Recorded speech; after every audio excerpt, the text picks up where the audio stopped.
In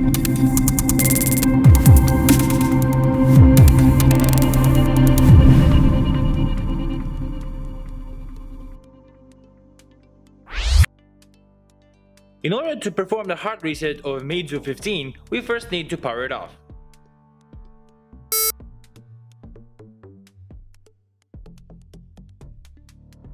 Once the phone is powered off, make sure to press the power button and the volume up rocker at the same time. When the Meizu logo pops up, release all buttons.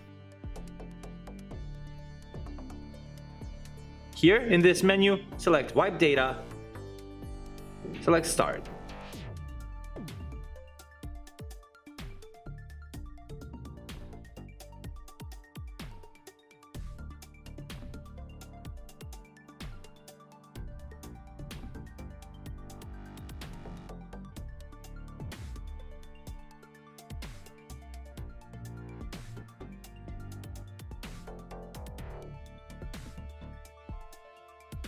The first boot will take up some time, so we'll leave it to do its thing.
This is it! Your Meizu 15 is now reset to its factory settings.